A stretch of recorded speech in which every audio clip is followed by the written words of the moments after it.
Well, it's definitely a dream come true to to opportunity to go out to San Diego.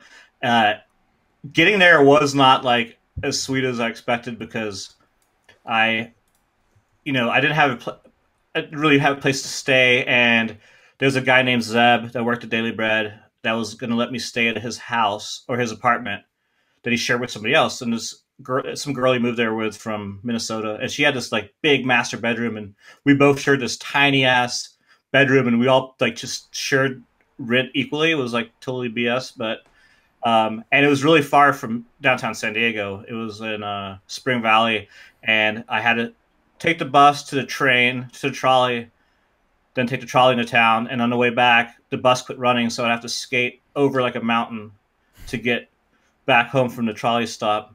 And it was like pretty rough. And Definitely in San Diego but too. Massive hills out hills. there. It's like There's a lot of SF. hills there, Yeah, and I mean, SS got bigger hills, but San Diego's got a lot of hills. it's up there. Yeah. And but so yeah, anyway, I was working there. Just like I said, I was starting with the website, but then I started doing writing, and then because I'd already been doing videos, um, as soon as I got there, I got immersed in the scene. I started filming right away, so that's when I started making the video United Front, which was the first video I filmed while I was in San Diego, and I was working Daily Bread at the time, and I had had a section with Chris Haffey was really good. He had like a double section, and then Brian Shima had a section, and like Aaron Dazan, a bunch of dudes. And anyway, that ended up that's video was came out pretty Mike cool. Leaf. Angie was a little. What's Is Mike that? Leaf in there? Is Mike Mike Leaf in Leaf was there? in. Mike Leaf was in there, yeah, but he didn't have a section. He just had clips. Um, but Angie wasn't stoked that I made the video like while working Daily Bread, so she wanted to distribute it. So I let her distribute it through Daily Bread. And after that is when I started making the Daily Bread videos. So I was going out filming. I did Quattro first, and then No One's Children. And Quattro had Why? the Pianowski section Yeah, that was Why? wild. Why Quattro first? Just wondering. because it was the fourth Daily Bread video. Well, you Oh, weren't making the okay. beginning ones. You mean? Why did? Sorry, what's Yeah, your question? you didn't make Forest Fire under the influence No, or because that yeah, was before I moved to San Diego. yeah. Okay, makes sense. So when I moved to San Diego, when I was first working at Daily Bread, is was Forest Fire and Transcendent already come out, and they had just brought Drew Backrack in to make Under Influence. So he was doing Under Influence while I was making United Front, and after Under Influence is when I made Quattro, which was the fourth video, and it's Quattro, the Portuguese spelling, Two T's, right? um, one with one T, One T and a Q. because Yeah.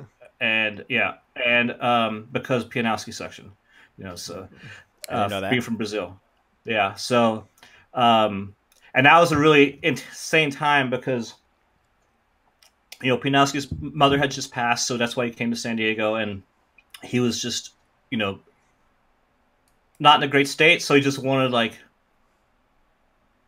do crazy tricks, and he did some crazy tricks. I mean, if you've seen Quattro, it was Hmm. just like stunts, and then you had BJ Bernhardt, had just moved there, and he did crazy stuff. So you get Carlos and BJ skating together, and they're just doing hammers all day long. Um, and yeah, I mean, and you had all those kids in San Diego, Chris Haffey, Mike Leaf, the Santee crew. Then you had Connor coming down, Jeff Stockwell, all those guys. So many good 16-year-old kids. And I picked up Chris Haffey almost every day from his house in Coronado Island.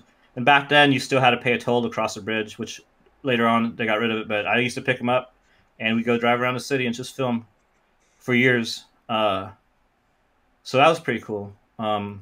But yeah, I did the videos. I enjoyed it. I didn't last at Daily Bread that long. It wasn't really like. I mean, it was a great experience, and I made great friends, but it wasn't what I really expected it to be, the experience to be like. So after 2 years and two videos and doing the layout and stuff, I quit. That the No One's Children video, which had the Rob G section, that was a really fun video to make, and I actually filmed that video and still this video at the same time.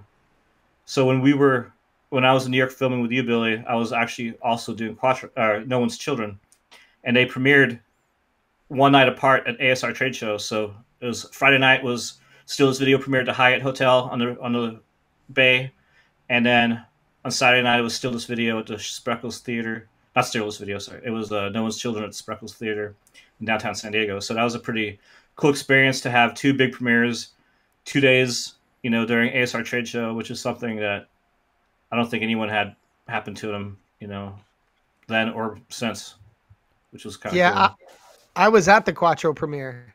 That was nuts, dude. It was so sick. It was my first time in California, and it was after the ASR trade show down in San Diego, which is like this huge kind of trade show, ton of skateboarders and like one aisle of blading or something like that. But it was lit. It was super tight.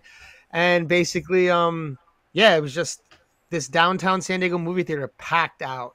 Just really packed, cool, really cool theater too. Out. I can't imagine people seeing the Carlos section at a premiere, like the hype that was going on in that room at the time.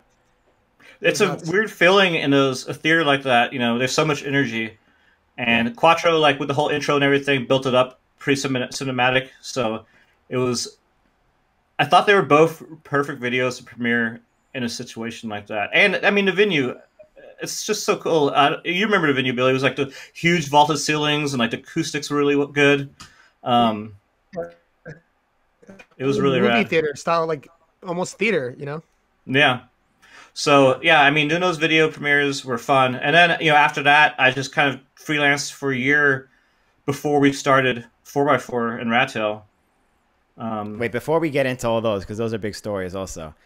Right. Along this video filming tip, like you filmed some of the most highest profile goats in skating. You mentioned a few: Brian Shima, Chris Haffey, Carlos Pianowski, Rob G. Like, I got to know what it's like filming with these people. Like, you saying you're picking up Chris Haffey every day to go skate. Like, that's got to be such an experience to see that. And like Brian Shima, like people like this who defined our sport, and you're going out and filming them all the time. Like some of the most iconic tricks. Yeah. Some of the most iconic stuff out there. It was definitely amazing to watch these things happen in person. Like, I remember Chris Haffey at, I don't remember the name of schools anymore because it's been so long, but I think it was like Rancho Santa Fe High School or something. There was like it's like a 22 stair, really steep rail, and it was like the first rail that Chris Haffey tried, switch true top Soyal. I'm like, well, that's a gnarly ass rail to try that on, Mm-hmm. But yeah, just all these stunts. Like there was a lot of scary stuff. Filming with Pianowski and like a lot of those disasters and big drops. Like there was a few things where I'm like, I hope this person doesn't die. Yeah. A lot of those tricks happened at the San Diego Convention Center between Pianowski and Mathieu Heinemann, because there's a lot of gnarly ledges there. And the one with Mathieu Heinemann doing the back royale on like the 5-story drop ledge that was in the credits of Leading the Blind is the scariest thing I ever filmed. It was a photo in Daily Bread shot by Ryan Schutte.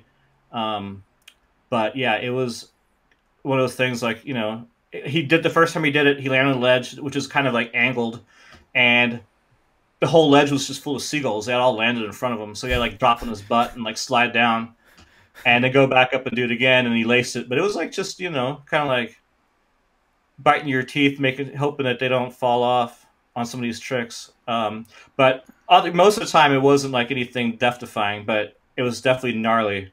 A lot of those clips, I mean, there's just so many crazy clips, like you said. Did you film Eric Burkett's 180 and steal this video? The double set? I did not film. No, I did not film that. Damn it! It was. I was hoping you did. I wanted to know about that. I did not film that. No, it was given to me for the video. It was one of the few clips in that video I didn't film because I filmed pretty much the whole video except that Burkett clip. Damn. And I'm not sure. Maybe like Mikey Albritton or somebody, one of those Esco kids, filmed that. Right. And gave it to me. So does anything else stand out besides Matthew's back royale on that ledge? Because Carlos done some gnarly ass shit. Well, I think one gnarly Carlos trick that I didn't film, but it was in No One's Children, I believe, it was filmed by Colin Martin, where Pianowski, it's like a flat roof, and he like gaps over like a channel, and disaster back royale is a drop rail. Yep. Is that do you remember what I'm talking about? Yep, I know exactly what you're talking about. It's like off a roof to Yeah, back Royale Rail. Yep. yeah, exactly. That was Colin Martin filmed that, I believe, and that was gnarly. I wasn't there for that, but a lot of it's just the stuff like the disaster to the second down rails and stuff at the mall in San Diego.